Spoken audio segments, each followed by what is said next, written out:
All right, Dennis and Casper here with Submission Radio, ahead of UFC 229, brought to you by Musashi, with the man of the hour, a man that's been on the show many times, but this is the first time that we get to speak to him in person, and over vodka, of all things, Kevin Lee.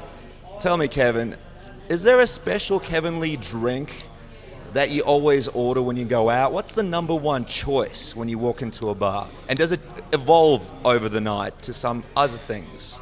Well, this one is called the Lightweight. It's by Nirmov Vodka, new sponsor for the UFC. So I'm looking to be one of the faces for them. So I'm drinking vodka, but normally I'm usually a dark guy. I'm usually on cognac. It's usually either Remy or Hennessy. Wow. I gotta bring it to the Detroit roots. I'm usually like a straight flyer, but tonight, in honor of my Russian compadres that are fighting tomorrow, it's vodka. Well, if you like the dark stuff, what about Proper 12? Would someone ever find that sliding across the bar towards you? No. Nah, I'm not no whiskey guy. You know, whiskey is like whiskey if I want to fight. You know, whiskey if I want to have a bad time. Cognac, I sit back, have me a nice girl around, have some fun. Yeah, I'm definitely whiskey.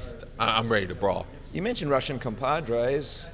Khabib, you and him have always had a little bit of a story back and forth. Are you trying to tell me you're feeling a little bit of a connection with him now, almost? Maybe a little bit of a friendship brewing that we don't know about. You can call it whatever you want. You know, it's you get something to where we both know we gotta have that fight at some point. We didn't came close to crossing paths so many times. He avoided me like the black pig. I it comes close. We gotta have it happen. I don't know if you necessarily call it a friendship, but there's a little relationship going on there, and I gotta fight him. I gotta get the man up.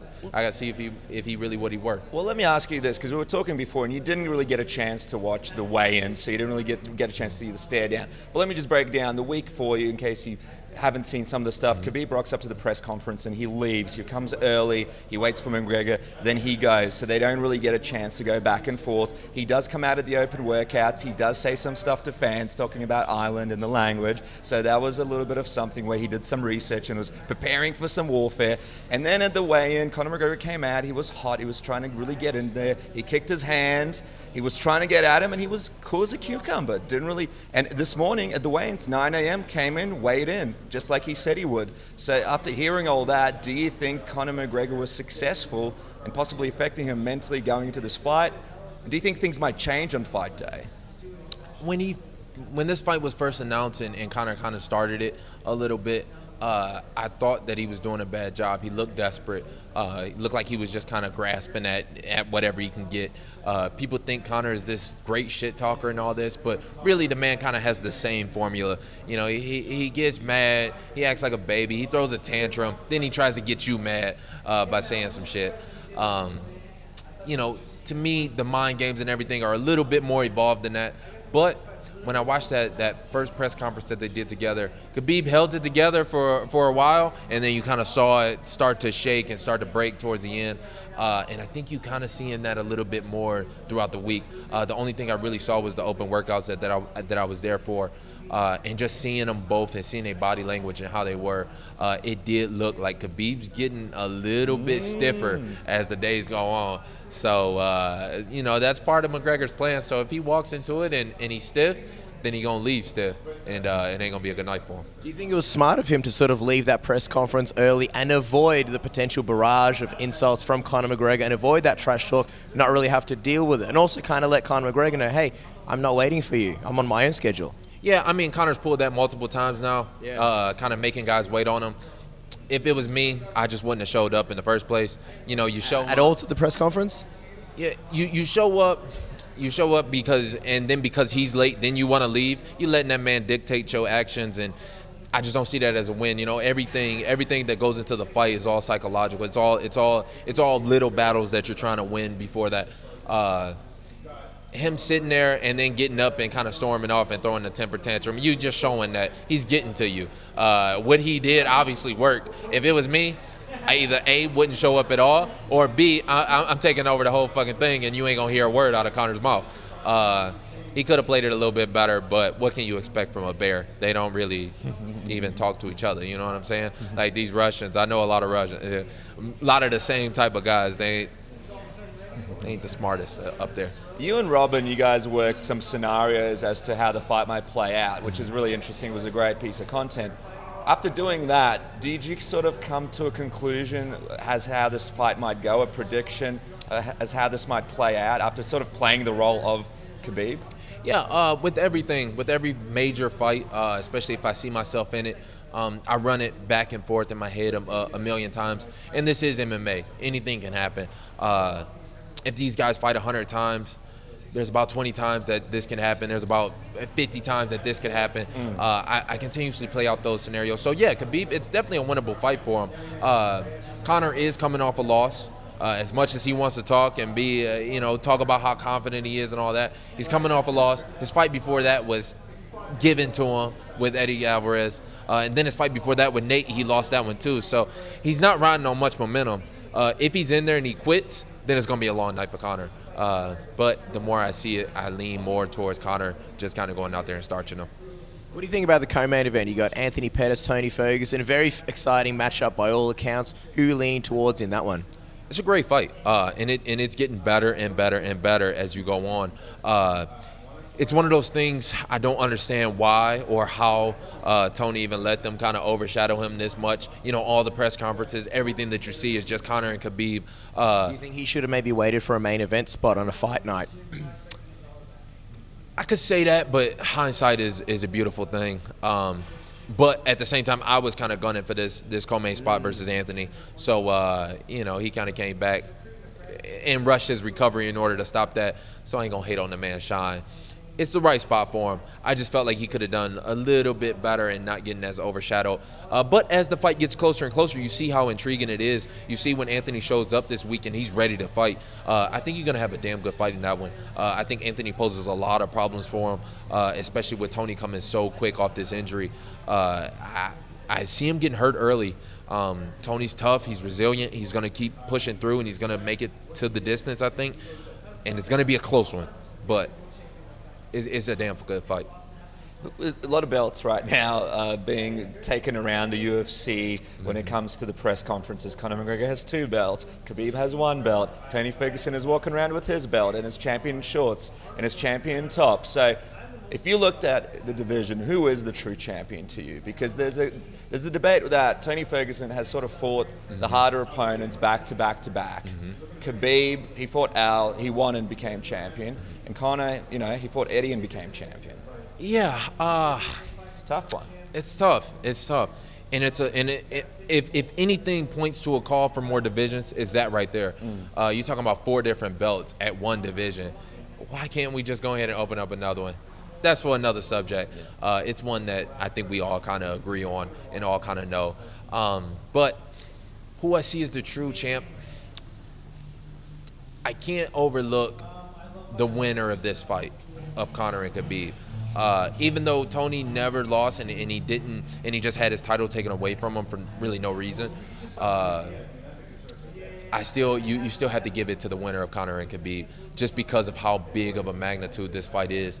And whoever can come out of that, you have to say that they're the true champ. And I'm going to give them that respect. As we let you go, Kevin, obviously yourself, there's a lot of lightweights on this card. It seems like your schedule is somewhat free, or at least you're waiting for a fight. There's also Ally Quinter, there's Justin Gaethje. There's a lot of options there. Who's sort of the most tantalizing matchup? Who would you like in an ideal scenario? Yeah, I showed up this morning. I woke up in the morning ready to make weight just in case anybody pulled off.